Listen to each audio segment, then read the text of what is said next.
이거 다 풀어오셨죠, 그죠? 풀어오셔서 일단은 이게 이틀로 하기에는 너무 좀 내용이 많습니다. 많아서 일단 제가 이렇게 쭉 그 읽으면서 쭉 가면서 또 계산 문제 같은 건 이제 또 해도록 할게요, 그죠? 하고 일단 저는 그런 생각을 하고 싶어요. 일단 우리 그 처음에 이제 원장님하고 같이 이 사이트 우리 학원에 왔는데 여기에 빠진 적중 문제가 있어요. 그걸 제가 마지막 요거 끝나고 10월달에 2주 또 남았죠. 그 마지막 주 나오세요. 나와서 느낌이 확 오는 게 있어요. 이렇게 필이 팍 꽂히는 게 6월 13일 날 감정평가 나왔던 문제가 있거든요. 거기서 이제 몇 개 이제 제가 문제 이제 거기서 답을 좀 체크해서 드릴 테니까 마지막으로 가셔야 됩니다. 아시겠죠? 그죠? 그래서 제 지금 자료는 거의 이게 60점에 도달하게끔 만들어 놨어요. 그러니까 여기를 가지고 간들간들 하잖아요. 그죠? 그래서 거기서 이제 한 70점 이렇게 올라갈 수 있게끔 이제 2주가 중요합니다. 2주 동안 해서 마지막 주에 제가 또 터트리는 문제가 있어요. 그 다음에 또 추석 때 어디 가야 되는데 또 섭외가 들어와서 추석 때 또 강의를 해요. 추석 때 이틀, 3일 동안 또 강의를 해가지고, 쉬는 날이 없습니다. 쉬는 날이. 그래서 추석 때도 또 소스를 또 만들어요. 만들어서, 그러니까 제가 이제 제 책에 지금 제 집에 보면은 대한민국의 교과서가 다 있거든요. 문제집이 EBS부터 쫙 있기 때문에 문제를 또 뽑습니다. 그죠? 그래서 마지막까지 나오셔야 돼요. 아시겠죠? 그죠? 마지막까지 나오셔서 들으시기 바랍니다. 테마 17로 갈 거죠. 그죠? 테마 17로 가셔서, 임대주택 정책은 별표를 3개 정도 쳐놓으세요. 3개 정도 쳐놓으시는데, 일단은 제가, 이거, 임대료 규제가 가장 출제 빈도가 높습니다. 임대료 규제. 근데 임대료 규제는 최저가격제예요, 최고가격제예요. 저번 시간 제가 최고가격이 직접적 개입이라 그랬죠. 요것 때문에 그래. 그래서 이제 수요자, 임차인의 저소득층을 보호하고 시장가격보다 낮게 했을 때는 아무런 변화가 없겠죠. 그럼 낮게 했을 때는 임대료가 하락하고 초과 수요, 단기보다 장기에 더 탄력적이죠. 공급이 탄력적일 때 초과 수요가 덜 발생해요, 더 많이 발생해요. 더 많이 발생한다 이렇게 보시고요. 자, 그다음에 이제 수요 증가, 투자 기피, 질적 수준 저하, 공급 감소, 이동 저하, 암시장이 형성되겠죠. 자, 그다음에 이제 분양가 규제와 자율화라는 단어가 있나요? 근데 솔직히 자율화는 잘 안 뜹니다. 규제가 떠요. 규제가 뜨는데 특히 도시형 생활주택은 분양가 상한제를 적용한다, 적용하지 아니한다. 아니하죠. 그럼 이렇게 보세요. 분양가 규제와 자율화는 같습니까? 이게 반대입니까? 반대예요. 그래서 분양가 규제는 분양가가 인하되면서 우리가 투기 수요가 증가하고 가수요가 발생하죠. 품질이 저하되고 공급이 감소하니까 중고주택 가격이 상승해요. 근데 저주택 주택난이 심화된다는 건 공통점입니다. 근데 자율화는 그냥이요. 분양가가 인상해요. 그럼 신규 가격이 올라가죠. 투기 수요가 감소하고 실수요절로 가는데 품질이 향상되는데 공급은 증가하는데 대형 주택 위주로 주죠. 그래서 공통점은 둘 다 저소득층에 대한 주택난이 심화되는 게 공통적이에요. 이렇게 잡으시고 그 다음에 임대료 보조로 들어가 볼게요. 임대료 보조는 우리가 이제 보조를 해줘요. 그러면 수요가 감소하겠어요? 증가하겠어요? 그러면 임대주택에 대한 내가 하락이 되니까 대체 효과라는 게 나타나겠죠. 내 가격이 떨어지고 실질 소득이 상승하니까 또 무슨 효과가 나타나겠어요? 소득 효과. 그러면 주택재화의 구변을 쓰더라도 내가 주택만 아니라 남으면 고기도 사 먹잖아요. 그럼 다른 재화의 소비도 증가한다는 거죠. 그래서 이 임대료 보조는 거의 증가가 나옵니다. 감소가 나오면 안 돼요. 그죠? 감소가 나오면 안 되고 단기와 장기로 봤을 때 단기는 어떻게 돼요? 공급이 안 되죠. 그럼 수요만 증가하니까 임대료는 어떻게 돼요? 올라가 버려요. 누가 초과해 놓습니까? 임대인. 그럼 임대인 혜택하고 장기적으로는 공급이 증가하죠. 임대료가 하락해서 임대인의 초과에는 소멸되고 임차인 혜택한다. 자, 5번이 자, 주거지를 선택을 자유롭게 하는 건 누구한테 보조인 게 낫나요? 임차인한테 보는 게 낫죠. 이해하셨죠? 그죠? 근데 두 가지가 있습니다. 넘겨보세요. 두 가지가 있는데, 현금 보조하고 집세 가격 보조가 있어요. 그럼 현금으로 보조하는 게 소비자의 효용 측면에 증가되는 거죠. 근데 가격 보조는 주택 수요를 증가시키는 정책면이에요. 공급 측면은 단기에서는 공급이 불가능하기 때문에 효과가 없고 장기에 나타납니다. 장기에 생산비가 절감하니까 공급이 증가시키죠. 그럼 시장 임대료가 하락하니까 주택 소비도 증가된다는 얘기죠. 이해하셨죠? 그죠? 그 다음에 이제 48번을 가는데 별표를 한번 쳐보세요. 48번. 자, 올해 얘가 뜰 것 같아요. 왜냐하면 자, 지금 왜 그러냐면은 얘가 안 나왔다가 감정평가 학교론 문제 나왔거든요. 처음 나왔어요. 처음 문제 우리가 얘 나오고. 근데 중요한 거는 여기서 자, 가격을 얼마와 얼마로 규제했다 그랬어요. 100만 원과 300만 원이라고 돼 있죠. 자, 이제 이렇게 이제 우리가 보십니다. 근데 균형을 구하라는 얘기는 없잖아요, 그죠? 근데 이렇게 나오면 균형을 한번 구하는 것도 좋아요. 균형을 구하게 되면은 이제 답을 알 수가 있거든요. 그래서 균형을 구하게 되면은 자, 우리가 QD는 얼마입니까? QD는 700 마이너스 2P가 되고 QS는 얼마예요? 100 플러스 P죠. 자, 그러면 우리가 P는 합치죠. 그럼 P는 이제 우리가 2P하고 자, 우리가 어떻습니까? P를 합치니까 3P가 되죠. 3P가 되고 숫자는 600이 되잖아요. 그럼 가격이 얼마죠? 200이에요. 그럼 우리가 300으로 높였을 때는 아무런 변화가 없습니다. 그죠? 그럼 우리가 300으로는 대입시킬 필요가 없어요. 그럼 얼마만 대입시키냐면은 100만 원만 대입시키면 되죠. 그럼 100만 원을 대입시키면은 초과 수요가 발생하겠죠. 그게 정답이 됩니다. 그죠? 그래서 100을 대입시키니까 어떻게 돼요? 100이니까 200이죠. 그럼 얘는 500이 수요량이 되죠. 100을 대입시키니까 200이 되죠. 그래서 초과 수요가 300이 정답이니까 2번이 정답이 되겠죠. 그렇죠? 이렇게 가져가시기 바랍니다. 웬만하면 안 내는데 감정평가 시험 문제 또 나왔어요. 그죠? 그래서 그렇게 보시면 됩니다. 어렵게 좀 나왔는데 이걸 2번 정도 가져가시면 되고요. 자, 정부의 임대료 규제에 관한 설명으로 가장 옳은 것은 자, 여러분들 임대료 상한제를 실시하게 되면은 가격을 떨어뜨리는 거잖아요. 그럼 우리가 가격을 떨어지다 보니까 초과 공급이 발생하겠어요? 초과 수요가 발생하겠어요? 초과 수요가 발생하죠. 그런가요? 정부가 임대료 상승을 통제하게 되면 임대주택이 부족하잖아요. 그럼 임차인의 주거유진이 촉진된다, 저하된다, 저하되고.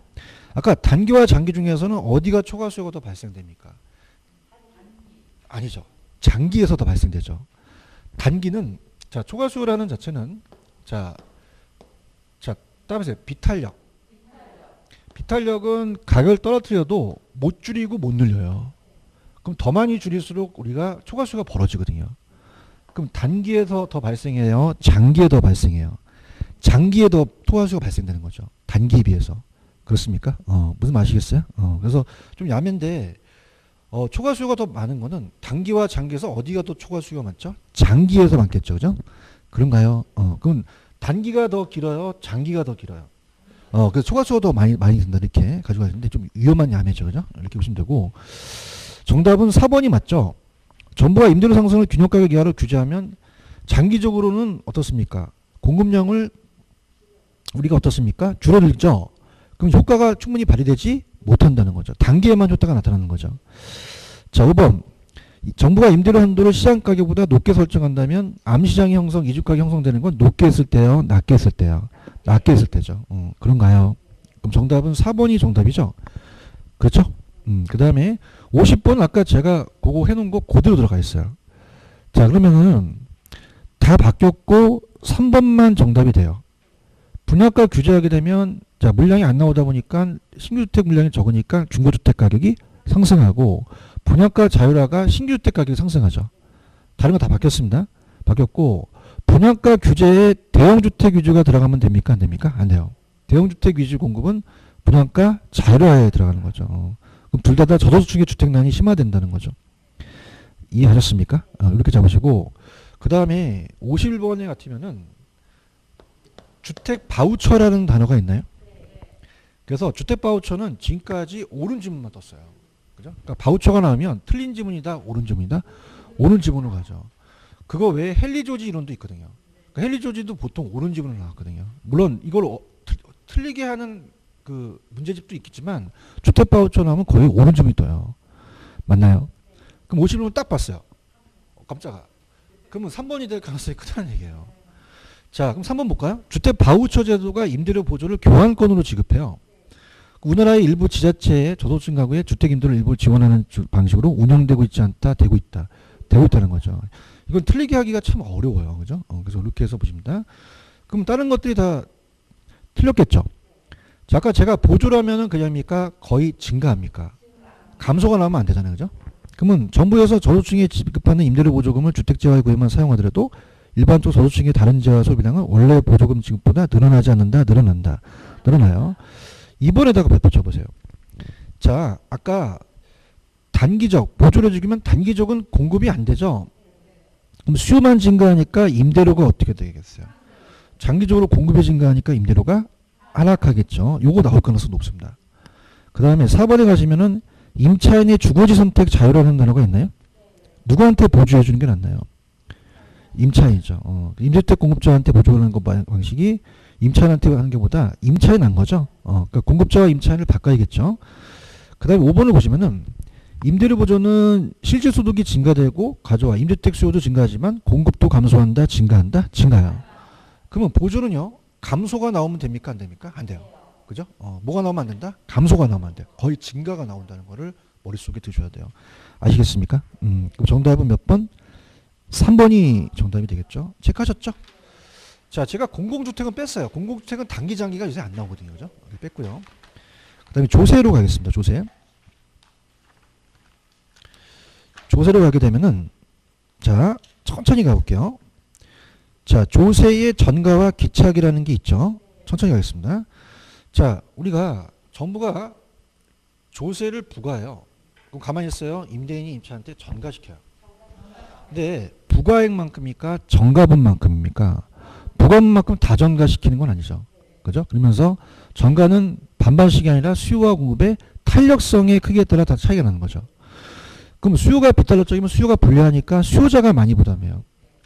수요가 탄력이면 유리하니까 공급자가 많이 부담하고, 수요가 완비면 수요자가 완전히 불리해요. 수요자 전부. 수요가 완탈이면 수요가 완전히 유리하니까 공급자가 전부 부담하죠. 공급이 비탄력이면 공급이 불리하니까 공급자가 부담이 많고, 공급이 탄력적이면 수요자 부담이 커요. 공급이 완비면 공급자가 전부 부담하고, 공급이 완탈이면 수요자가 전부 부담하죠. 자, 동일 비율로 재산세가 나오면 역진세가 나오셔야 돼요. 그죠? 누진세가 나오면 안 됩니다. 그래서 고소득층이 더 상대적으로 혜택을 보죠. 그런데 강의 때 말씀을 드렸지만은 이거는 왜 그러냐는 안 나와요. 그죠? 그냥 역진세가 나타난다 암기하셔요. 역진세는 좋아요, 기분이 나빠요? 기분 나쁠 때 어머 이 역 같은 일이 있어 그런 얘기 하죠. 그럼 좋은 세금이 안 좋은 세금이야. 어쩌였어? 역 같은 일. 그래서 누진세로 가야 돼요. 그죠? 누진세는 이제 수직적 형평으로서, 수직적은 위에 있는 사람이 많이 내라는 거예요, 고가가. 그래서 재산세 차등 비율로 해서 누진세를 부과하죠. 그럼 1번 양도소득세 준 거는 동교력가라는 건 물량이 잠겨버려요. 공급이 감소하니까 가격은 상승하고. 자, 보유세를 증가시켰어요. 그럼 토지용을 촉진하게 투기를 억제하지만 효율적 세금이지만 토지용도 따라 동일이 아니라 차등가세를 해야 됩니다. 자, 3, 4번을 묶어보세요. 자, 그래서 올해 헨리 조지 나옵니다. 무슨 조지 나온다? 헨리 조지가 고전화파의 지대론이 뜰 거예요. 마지막 제가 주에 그 문제를 뽑아냅니다. 헨리 조지가 나와요. 아시겠죠? 그죠? 그래서 헨리 조지는 고전화파예요. 지대를 잉여로 봤죠? 자, 그래서 얘도 옳은 지문이 떠요. 헨리 조지도. 틀린 지문이 뜬다, 옳은 지문이 뜬다. 헨리 조지가 나오면 무조건 맞는 지문으로 우리가 파악하셔야 돼요. 아시겠죠? 그죠? 그러니까 헨리 조지는 옳은 지문이다. 그럼 오른쪽 52번의 정답은 몇 번일까요? 깜짝이야. 그죠? 찾았습니까? 그래서 주택 바우처처럼 얘는 틀리게 할 가능성이 적어요. 왜냐하면 그 공급이 완전 비탄력적이라는 건 비를 뺐다 넣었다 하거든요. 헨리 조지를 뭐 헨리 놀이 뭐 그렇게 하진 않죠. 그러니까 얘 이론은 옳은 지문이 뜹니다. 아시겠죠? 그죠? 그래서 우리가 그러면 2번에 아까 제가 3, 4번을 묶었죠? 4번을 틀리게 하는 게 아니라 3번을 틀리게 해요. 이해했어? 그러니까 헨리 조지가 나오면 맞는 지문이지. 근데 3번에 공급이 완전 비탄력적이라는 게 있지. 이걸 완전 탄력적으로 고칠 가능성이 크다는 얘기예요. 그럼 헨리 조지는 고전화파죠. 그럼 얘가 있을 때는 그냥입니까? 이 지대를 잉여로 봤습니까? 완전 비탄력적이라는 거죠. 완전 비탄력적이기 때문에 세금을 전가시키지 않고 자원 배분이 왜곡되지 않고 자기가 줄이지 못해요. 그럼 자원 배분의 왜곡이 초래되지 않는다는 거죠. 아시겠습니까? 근데 헨리 조지는 지금 이론이에요? 옛날 이론이에요? 지금은 용도가 전환되니까 어느 정도 전가가 되겠죠. 그래서 요 3번하고 4번이 뜹니다. 근데 4번은 옳은 지문이 뜨고 틀리면 3번 지문이 틀린 지문을 떠요. 그죠? 이렇게 해서 정리하시면 돼요. 아시겠죠? 그죠? 그래서 오른쪽에 가시면 52번 가볼게요. 정답을 알고 계시네? 뭐가 정답이야? 깜짝아. 왜? 옳은 지문이 나올 가능성이 크다죠. 그렇죠? 헨리 조지는 토지 단위세, 토지세만 지대수를 진세하더라도 토지세 수입만 재정을 충당한다는 거죠. 아시겠습니까? 그럼 몇 번이 정답? 3번. 자, 여러분들 임대주택에 재산세가 부과되면 부과액만큼 임대료가 올라갈까요? 정가분만큼 올라갈까요? 부과액만큼 올라갔다는 건 한쪽이 완전이어야 돼요. 근데 그런 얘기는 없잖아요. 그죠? 그걸 얘기한 거고. 자, 임대인이 공급 곡선이 비탄력적이면 비탄력에다가 분리라고 적어 놓으세요. 임차인이 탄력이면 임차인은 유리라고 적으세요. 그러면 임대인이 불리하고 임차인이 유리하죠? 그러면 재산세 임대료부터 임차인한테 전가되는 부분이 상대적으로 적겠죠. 그런가요? 자, 4번을 보시면은 우리가 주택 가격에 대한 재산세를 형평가세로 하게 되면은 자, 우리가 같은 비율로 해야 돼요? 차등 비율로 해야 돼요? 그래야지만 형평가세가 되죠. 하지만 정부에서 분배 측면에서 주택의 세율을 차등가세에 두는 즉 누진세 부과하는 것이 또 바람직하겠죠. 수요가 완탈이면 수요자가 완전히 유리하죠. 그러면 다 누구한테 갑니까? 임대인한테 조세가 전가되겠죠. 그런가요? 이렇게 잡으시고 그 다음에 이제 53번 가겠습니다.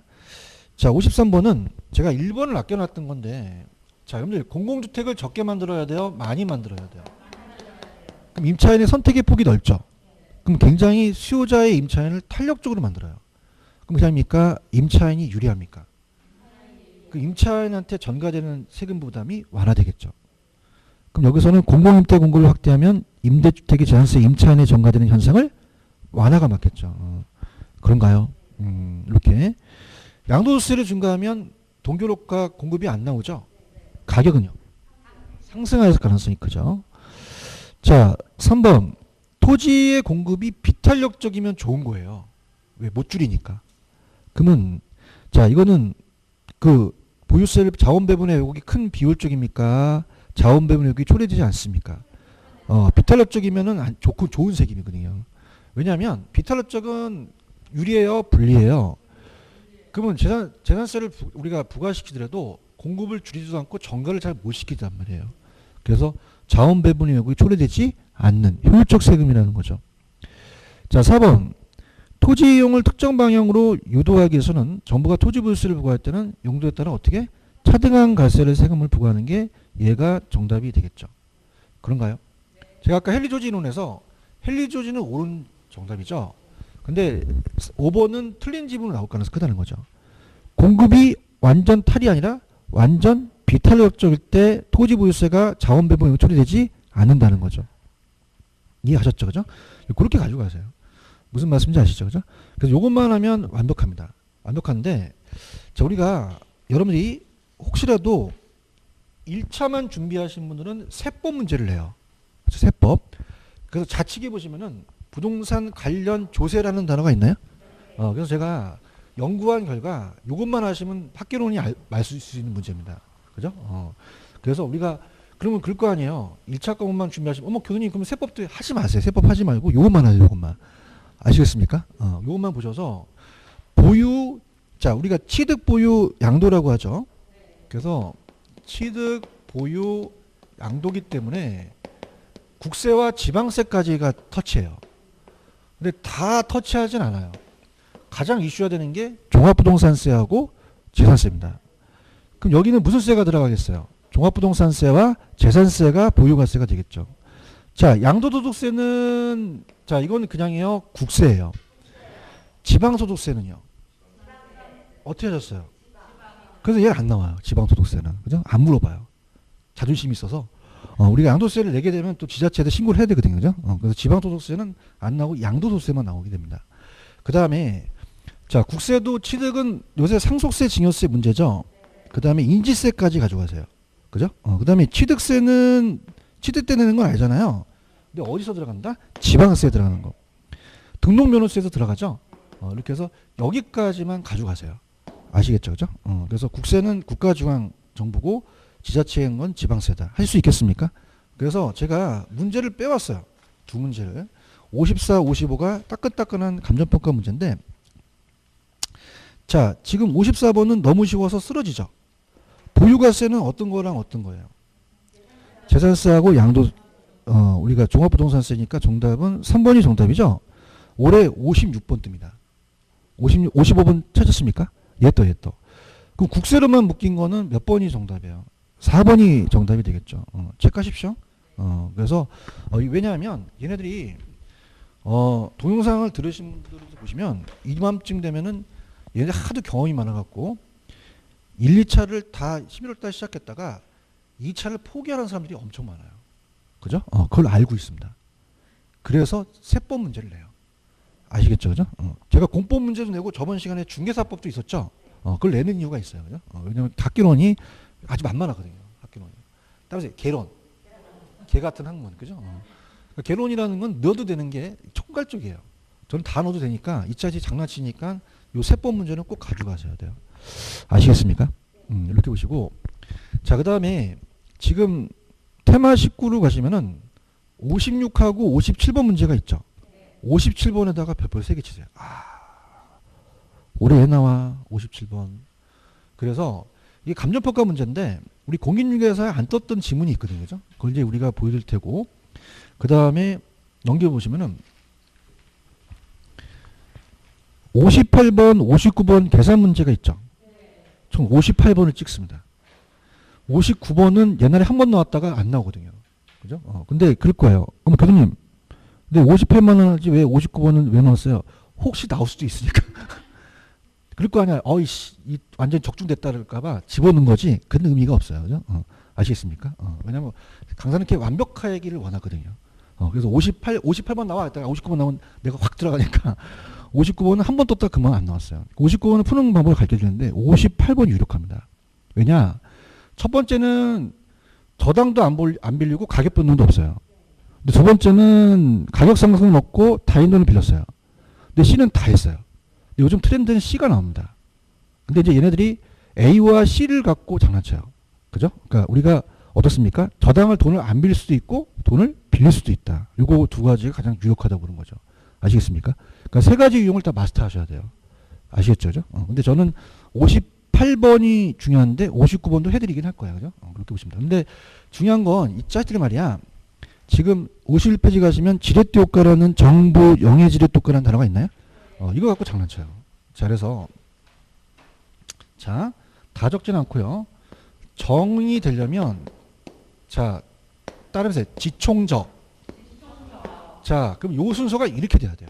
그죠? 근데 부는 그냥입니까? 이게 반대입니까?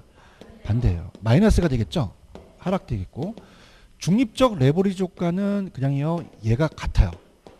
자, 이걸 빼서 플러스가 나오면 얘고 마이너스가 나오면 얘거든요. 근데 10에서 이걸 10을 빼면 0이니까 중립적인 레버리지 효과는 지렛대 효과가 안 나타난다는 거죠. 맞습니까? 그러면 출제 포인트. 자, 우리가 항상 총자본은 총투자에 대한 순소득이고 지분은 지분 투자에 대한 순소득인데 상승분도 계산하죠. 자, 다음에 지총적. 이 부등호를 잘 아셔야 돼. 세팅을 하셔야 돼. 그 다음에 2번은 내가 가르쳐 줄게. 그냥 레버리지 동그라미 쳐봐. 레버리지. 거기 2번에 레버리지 효과 메뉴 가봐. 있어요? 레버리지. 자, 다음에 레버리지가 나오면 위험은 무조건 증가한다. 그래서 레버리지 나오면 거기 중간에 저기 보세요. 읽지 마. 괜히 자기가 혼돈돼. 레버리지 나오면 무조건 위험은 증가합니다. 그 중간을 장난 안 쳐요. 아시겠습니까? 이해하셨어? 다시 할게요. 레버리지 나오면 위험은 증가합니다. 무조건 증가. 그래서 예전에는 중간에 넣었다가 이제 안 넣어. 레버리지는 위험이 감소한다. 그럼 돼, 안 돼? 안 돼. 위험이 무조건 증가야. 그러니까 그걸 읽을 필요 없어. 알겠지, 그지? 그 나도 그냥 위험 증가만 해놨어. 아시겠어? 인생은 그렇게 가. 힘들어 죽겠어. 전세를 끼고 주택 산다는 것도 지렛대 효과죠. 근데 3번이 중요해. 별표. 부채 비율이 커지면 정의 레버리지 효과는 자기 자본 상승하죠. 부는 어떻게 돼요? 자기 자본 순위 하락. 중립적은 불변이죠. 중립적은 어떻습니까? 부채비 변해도 자기 자본 영향을 미치지 못한다는 말이야. 그런데 우리 시험 문제가 5번이 나왔단 말이야. 5번 봐봐. 부는 항상 부채 비율이 낮아도 정으로 전환할 수 있다, 없다. 없다라는 거야. 봐봐. 지금 이게 얘가 20인데 얘가 30이야. 그럼 따라서 마이너스 10. 그러면 반드시 부만 되는 거야. 정으로 안 돼. 그렇지요. 그러면 부채 비율을 낮춰도 정으로 전환된다, 안 된다? 안 돼. 그렇죠? 근데 이게 중요한 거야. 개봉박두. 이자가 낮아지면 되는 거야. 뭐가 낮아지면? 이자가 변하면 되는 거야. 그러면 내가 지금 했을 때 5번은 그게 이해 가셨지? 갖다 해야지 어떻게. 근데 이게 57번에 보시면 3번을 봐봐. 정의 레버리지 효과는 이자가 변하면 부로 변하는 될 수도 있다라는 거야. 아, 소름이 끼쳐. 얘 나와. 그지? 그러면 전환한다는 건 부채비율과 관련된 거야? 이자율이 관련된 거야? 이자율이 관련된 거야. 그죠? 나는 막 신기가 있나 봐. 31일 날 문제가 보여. 그럼 우리가 부채비율과는 상관이 없고 이자율이 변하면 전환될 수 있다. 그래서 57번이 중요한 거예요. 57번이. 아시겠습니까? 그 다음에 자 56번을 가기 전에 4번에 가시면 자기자본 수익률. 내 돈이 내려간다. 수익이 있고 상승분이 있죠. 이자를 빼요. 상승분도 고려를 하셔야 돼요. 이따 고려해드리고요. 자 56번은 아까 지총조의 순서가 맞아야 돼요. 그러면 1번은 왜 틀렸을까요? 자 이거는 어떻게 돼? 지분이 더 커야 되죠. 그죠? 부는 왜 틀렸을까? 저당이 더 커야 되는 거죠. 3번이 정답이네. 총이 저당보다 크네. 자 아까 내가 레버리지 나오면 중간에 글씨 읽으라 그랬어, 안 하려고 했어? 그 위험이 어떻게 된다? 증가하는 거야. 그지? 이렇게 가. 그 다음에 부의 레버리지는 부채비율이 커지면 자기자본 수익이 상승하겠어? 하락하겠죠. 아시겠습니까? 그래서 옛날에는 56번만 하면 됐었어. 근데 이제 역사를 쓰는 거야. 57번 문제가. 그죠? 그럼 봐봐. 지금 여기에 옳지 않은 게 57번이 정답은 1번이 정답이에요. 찾았습니까? 자, 일로 와봐봐. 얘가 35고, 자, 얘가 20이고, 얘가 10이면, 이걸 빼서 플러스면 얘가 20보다 높아지지? 그럼 얘를 빼서 플러스가 나와야 된다는 거예요. 맞습니까? 그러면 자, 1번은, 자, 따보세요. 총투자와 지분이 바뀌었다. 앞에가 지분이 나와줘야 돼요. 그죠? 그럼 적어 놓으세요. 지분에다가 35라고 적어 놓으시고, 총에다가 20이라고 적어 놓으세요. 그러면 총이 먼저 나와야 돼요? 지분이 먼저 나와야 돼요? 지분이 35고 총이 20이니까 그걸 빼서 플러스가 나와야지 정의래거든요. 이해하셨습니까? 문제 잘 낸 거야 진짜 이거. 이거 적중돼요 그래. 아시겠습니까? 이거 안 내면 출제원 자격이 없는 거야. 걔는 그죠? 1번 나와요. 그죠? 1번 자세히 보셔도 돼요. 나오고 1번 정답인 거 아시겠죠? 근데 차입이자가 총 투자보다 높으면 부의 레버리지가 발생한 건 우리가 알고 있지. 3번 체크라 그랬지? 부채비율이 상승했어. 레버리지 효과에 는 지분 투자 수익률 증대 효과가 있지만은 차익 금리가 막 올라가면 지분 투자 수익률은 오히려 감소할 수도 있죠. 자, 부는 마이너스가 나올 수도 있잖아요. 그러면 대안을 짜야 되지. 대출 기간을 그냥 연장을 해야 돼. 기간이자 상환액을 좀 줄일 수밖에 없는 거지. 어차피 맛이 간 건데 부는. 그죠? 아시겠습니까? 근데 내가 봤을 때는 찍어줄게. 1번하고 3번 떠. 1번하고 3번. 아시겠죠? 그죠? 이렇게 정답은 1번이 틀렸죠? 그죠? 그런가요? 이렇게 보시고 넘겨보세요.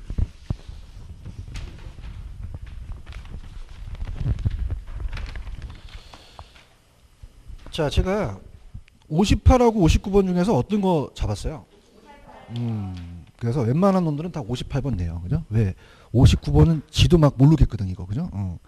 그럼 58번이 계속 떴기 때문에 내는데 이 세 가지 특색이 있어, 특색이. 일단 다 내 돈이 들어가는 건 아시겠죠? 자, 따라서 내 돈이 들어간다. 내 돈 들어가는데 상황이 틀린 거야. 그러면 A는 그냥이야 돈을 안 빌렸어. 그러면 타인 돈이 없네? 그럼 전체가 50억이 되는 거죠. 그런가요? 50억에다 돈 안 빌렸으니까 그냥 우리 어떻게 거기에 대해서 58번에 문제 풀어봤지만 순소득이 10억이었잖아요. 그럼 10억만 계산하면 되는 거야. 그래서 몇 퍼센트? 20%가 나오게 된 거지. 그렇지? 근데 그냥이야 이제 돈을 빌려. 그러면은 B는 10억이 내려가겠지. 10억에 대한 건 똑같겠지? 근데 중요한 건 타인 돈을 빌린 거야. 가격 상승은 없고. 타인 돈 40억 빌렸네? 10%네? 그럼 얼마? 4억이지. 6억이네? 그럼 몇 퍼센트 먹은 거야? 답을 5번 알면 60%는 얘기를 해줘야 될 거 아니야. 그런가요? 그 다음에 자, 이것도 10억이 들어갔죠? 자, 그러면서 10억인데 그냥이야 가격 상승이 있어. 가격이 4%가 올라갔잖아요. 그러면 2억을 먹은 거죠. 그럼 12억에서 빼줘야 된다는 거죠. 그런가요? 4억 빼는 거 맞죠?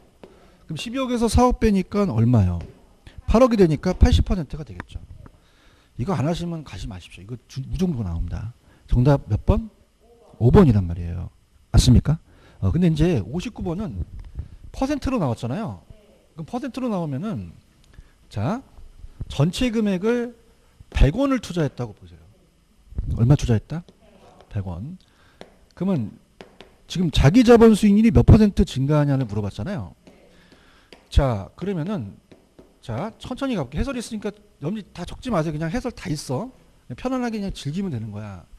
자, 지금 대부 비율이 몇 퍼센트였어? 60. 얼마로 바뀐 거야? 자, 그럼 얘기해봐. 100원에서 60원 빌렸으면 내가 40원 낸 거 아니야.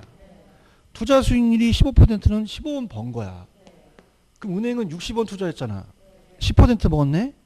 그럼 6원을 먹은 거네? 그럼 빼면 9원이네? 그럼 나는 40원 투자해서 9원 먹게 된 거죠. 그럼 22.5%가 되는 거예요. 그런가요? 그 다음에 봐봐. 이제 얘기해야 돼. 80이지? 그럼 난 얼마 투자했어? 잘한다. 15원이 전체잖아. 그럼 타인 돈이 80에서 8원 먹은 거네? 그럼 7원 먹은 거 나는 얼마 투자해서? 20원 투자해서 7원 먹은 거지. 35% 되잖아. 그럼 몇 퍼센트가 증가한 거야? 12.5%만큼 늘어나게 된 거죠. 찾았습니까? 기출 문제예요. 그죠? 근데 유력한 건 58번입니다. 아시겠죠? 그죠?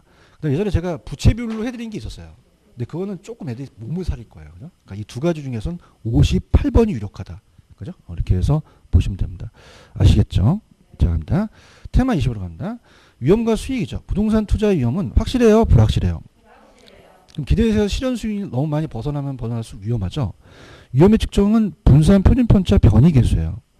그래서 요즘은 이제 분산이 잘 안 뜹니다. 그죠? 그래서 우리가 변이계수가 잘 떠요. 변이계수 수익에 대한 위험이고. 이제 따보세요. 위험 단위당 수익. 이거는 반대예요. 변이계수에. 반대니까 보시고요. 투자의 위험은 사금법인류가 있는데 사업은 쉬운 이치죠. 쉬운 이치. 그래서 쉬운 이치. 금융은 부채 빌려서 그렇고 법적은 법이 바뀌어서 그렇고 인플레 잘 나옵니다. 인플레가 발생되면 화폐 가치가 떨어지니까 은행은 원금의 실적 가치가 떨어지니까 대출자는 어떤 이자를 선호하겠어요? 변동. 투자는 요구 수익률 올리겠죠. 유동성은 현금화가 안 되니까 낮은 환급성이죠. 그죠? 이렇게 잡으시고.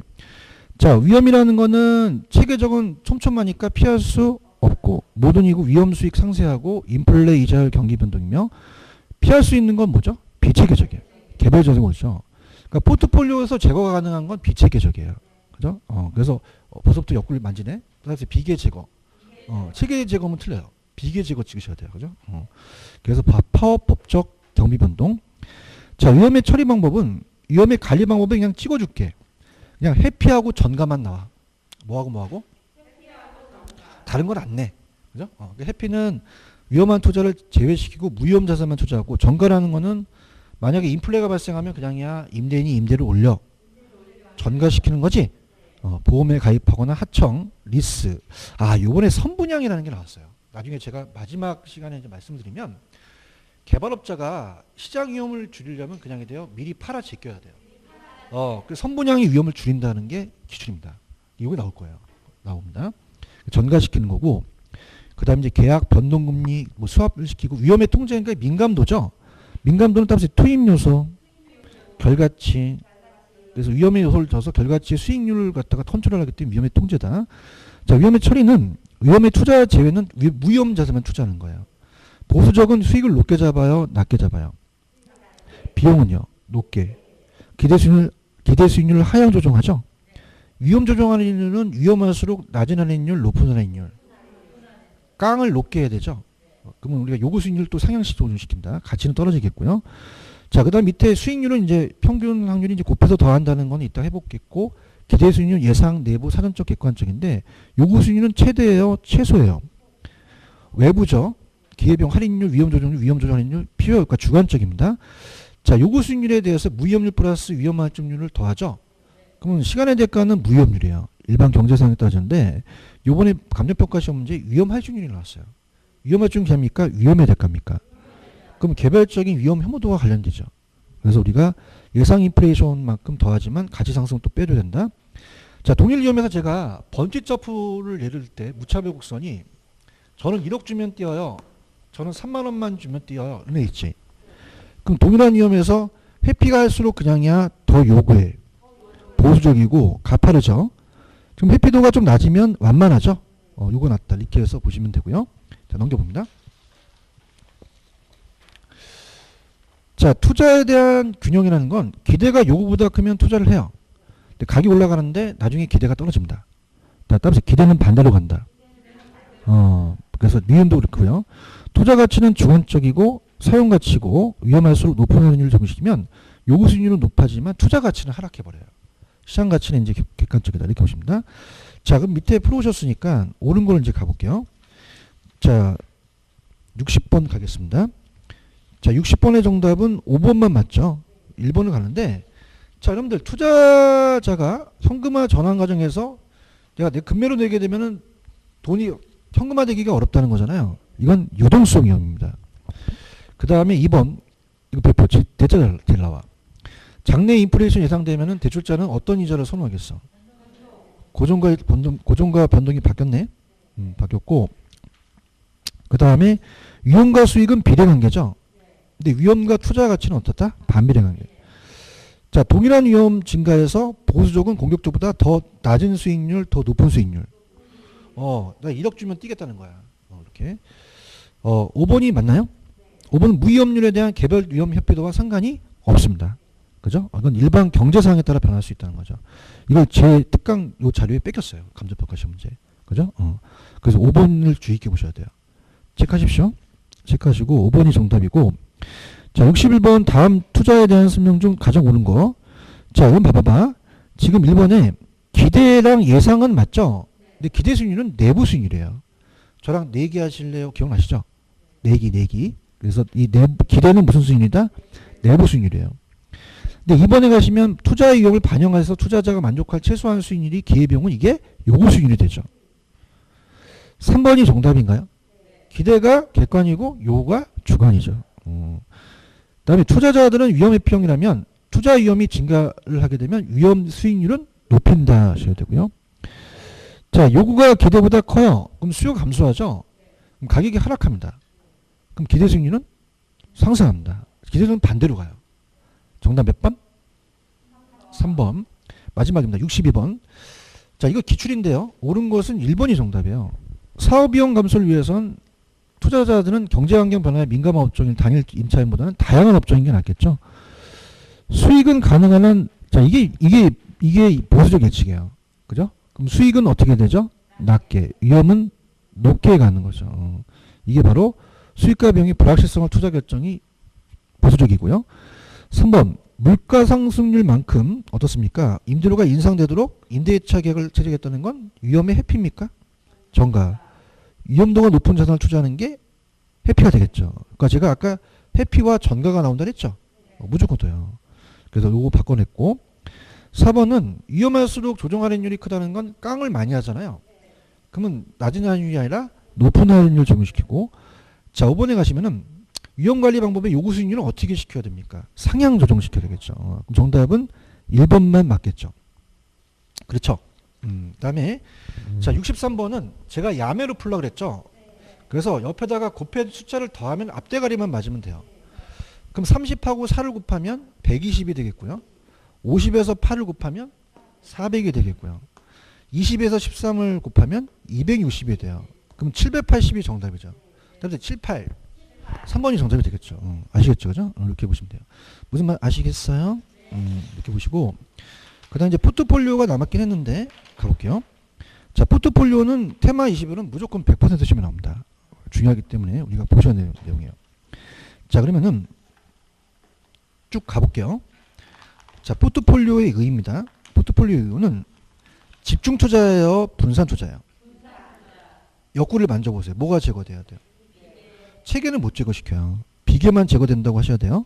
비계 제거, 암기를 하시고요. 그 다음에 비체계적인 제거하시고, 안전한 수익을 이제 획득하는 자산 배합이고, 포트폴리오 효과를 크게 하려면 자산수가, 자, 같은 게 아니라 반대, 다른 게 좋아요. 자, 상관계수가 낮아야 되죠. 그러니까 서로 상관이 적어야 돼요. 마이너스 1이 낮을수록 좋죠. 그러면 마이너스일 때 비체계 조짐이 완전히 제거되고 플러스일 때는 전혀 제거가 안 됩니다. 포토 효과가 없어요. 플러스 1을 제외한다면 플러스의 경우는 효과가 있다는 거죠. 자, 부동산은 어떻게 돼요? 부동산 용도마다 지역별 위치별로 다르죠. 포트폴리오 구성이 가능합니다. 가능합니다. 자, 최적 포트폴리오를 찾습니다. 효율적 포트폴리오는 어떻게 돼요? 평균 분사 원리에 따라서 포트폴리오 같은 값이면 낮은 위험, 높은 수익이죠. 그래서 그걸 효율적 전선이라 그래요. 그래서 그게 우하향한다, 우상향한다. 그래서 비례관계예요, 위험과 수익. 그래서 넘겨보시면은 67번이 그거예요. 넘겨보세요. 찾았습니까? 그러니까 67번이 이제 문제를 풀어줬는데 그 선상에 있는 게 효율적 전선에 나타나는 포트폴리오예요. 자, 그러면 여기가 수익이고 여기가 위험이라면 이 효율적 전선은 우하향, 우상향 A, C, D, E를 연결한 거죠. 그러면 C와 B는 같은 위험에서는 높은 수익이니까 C가 B를 지배하겠죠. 낮은 수익이 낮은 위험이니까 얘는 보수적이고요. 높은 수익이 높으니까 공격적이 되겠죠. 이렇게 봅니다. 자, 그러면은 구성 항목 수가 적은 게 좋아요? 많은 게 좋아요? 그럼 일본에 가시면 3개가 2개보다 분산 효과가 크죠. 자, 어떻게 됩니까? 자, C와 B를 봤을 때는 우리가 어떻습니까? 우리가 이제 지금 E를 봤을 때는 E를 선택한 투자보다 A를 선택한 애가 더 보수적이죠. A가. 그 다음에 자, 3번은 B와 C 중에서 어떤 걸 선택하겠어요? C를 선택하겠죠. 4번은 왜 틀었을까요? B 때문에 틀었죠. B가 들어가면 안 되죠. 자, 그 다음에 이렇게 보세요. 지금 A는 똑같다면은 AC가 수익이 커요? AD가 더 커요? 그렇죠. 그래서 AC로 한 게 AD보다는 수익률이 낮겠죠. 정답? 5번이 정답이죠. 그런가요? 그럼 전 페이지 가보세요. 그럼 아까 효율적 전선이 이렇게 우상향하죠? 그럼 무차별 곡선은 위험의 평은 위로 볼록해요? 위험에 대한 태도가 아래로 볼록해요? 그 다음에 아래로 볼록하면서 자, 이게 만나야 되죠? 그럼 최적 포트폴리오 되면 어떻게 된다? 접점에서 되는 거죠. 교차점 하면 안 되죠. 효율적 전선과 무차별 곡선이 접하는 점이다. 교차점 하면 된다, 안 된다? 안 됩니다. 자, 오른쪽에 66번이 이제 계산 문제인데 기술의 수익률과 투자 비중이지 전체에 대한 수익률과 관련된 거지 투자 금액 관련은 관련이 없죠. 오른쪽 보세요. 오른쪽 보시면은 다 그냥입니까? 퍼센트가 나옵니까? 전체 금액과는 상관이 없고 그 기대 수익률하고 수익률만 좌우된다는 얘기예요. 아시겠습니까? 그럼 64번 가겠습니다. 자, 다음 자료에 대한 포트폴리오에 관련된 내용이다. 가장 오는 것은 자, 우리가 봐봐봐. 포트폴리오 총 위험 중에서 체계적 위험을 감소시켜요? 비체계적 위험을 감소시켜요? 자, 이번 시장 참자 전체에 이야기되는 자, 따라서 경기 변동, 금리 변동, 물가 변동은 어느 위험이죠? 체계적이 되겠고요. 3번 부동산은 지역별 위험도 다르죠. 분산 효과하는 것이 용이하죠. 용이하다고 가셔야 되고요. 자, 4번에 가시면은 투자자의 수익률 방향이 유사하고 상관계수가 1에 가까우면 분산 효과가 작겠죠. 5번이 정답이죠. 자, 이거야 아까 이걸 얘기합니다. 봐봐. 얘가 낮은 위험 낮은 수익이에요. 그러면 우리가 위험의 피형 투자형에서 공격적인 애가 보수적보다 위험도 높고 더 기대성도 높다는 거죠. 여기서 얘기를 하는 거예요. 아시겠죠? 동일한 위험에서 번지점프 생각하시면 안 됩니다. 얘기 좀 해주세요. 그럼 여기서 얘기하는 건 그냥입니까? 요 효율적 전선을 얘기하는 겁니까? 효율적 전선에서 얘기하는 것이지 같은 위험에서 1억 주세요, 3만 원만 주세요. 그게 아니라는 얘기예요. 이해하셨습니까? 아까 동일한 위험에서에 대한 그런 기울기와 그건 다르다는 얘기예요. 오케바리? 정답? 5번이 정답인 거죠. 체크하셨어요? 65번. 자, 포트폴리오에 관한 설명이 가장 오는 거. 자, 상관계수가 마이너스 1일 때는 모든 위험을 제거시킨 건 아니죠. 그래서 좀 못해놨습니다. 밑에 해설은 그냥 체계적이 아니라 비체계적이라고 좀 고쳐놔야 되죠. 그죠? 체계적은 못 제거시키죠. 그래서 해설이 못해놨어요. 체계적이 아니라 비체계적 위험을 제거시키고 플러스일 때는 위험이 전혀 제거되지 않겠죠. 2번이 정답인가요? 효율적 전선이란 효율적 포트폴리오 집합에서 동일한 위험에서 최고의 수익을 연결하는 선이죠.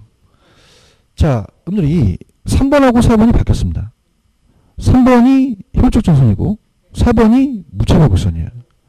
효율적 전선은 우상향하죠. 특히 우상향한다는 게 우하향으로 나왔어요. 감정평가 시험인데.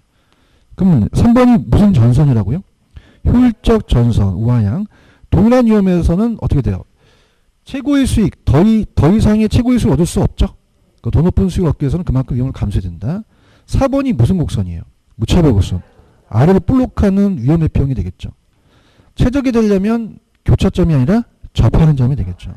이해하셨습니까? 자신 있습니다. 두 문제만 가져가세요. 그죠? 더 건들지 마세요. 아시겠죠? 그죠? 그 다음에 이제 66번은 예전에 제가 특강을 할 때 50대 50이 나오길 원하세요? 40, 60이 나오시길 원하세요? 반반씩 쪼개면 되거든요. 근데 밑에 해설을 보면 따라서 머리 아파. 그렇게 하지 마세요. 그렇게 하지 마시고 제가 가만히 있어봐. 자, 이건 어떻게 하냐면 펜을 들어보세요. 펜을 들어오셔서 자, 지금 상가 20, 오피스 30, 아파트 50이라고 돼 있죠? 그럼 거기에 호황이라는 거와 불황이 있잖아요. 자, 이게 아마 40이고 얘가 60이에요. 나중에 0.4와 0.6으로만 곱해주고 요 숫자를 나와서 대입시키는 거죠. 그럼 그냥이야 또 무식하게 곱해. 그럼 20에서 20을 곱하면 얼마야? 정확하게 나와야지 야매가 맞아요. 이게 틀리면 야매가 안 맞습니다. 400이고. 자, 그 다음에 30 옆에 25가 있죠? 안 되면 계산기 좀 두들겨 보세요. 750이 되죠. 괜찮아? 이렇게 가. 밑에 따라해봐. 머리 아파. 힘들어 죽겠어. 그래서 그냥 그렇게 가란 말이야. 그 다음에 50에서 10은 암산도 되네? 500이네? 합치면 1650이 나와요. 그럼 살짝 여기다가 1650을 적으세요. 그러면 계산이 빨리 나옵니다. 오케이, 그 다음에 여기 10, 18이라고 돼 있지? 그럼 20하고 10을 곱해봐. 200. 요거 300 되지? 요거 400 되네? 요거 더하면 500이고 900 되네? 근데 끝났네, 이제. 숫자가 확 줄었잖아, 지금.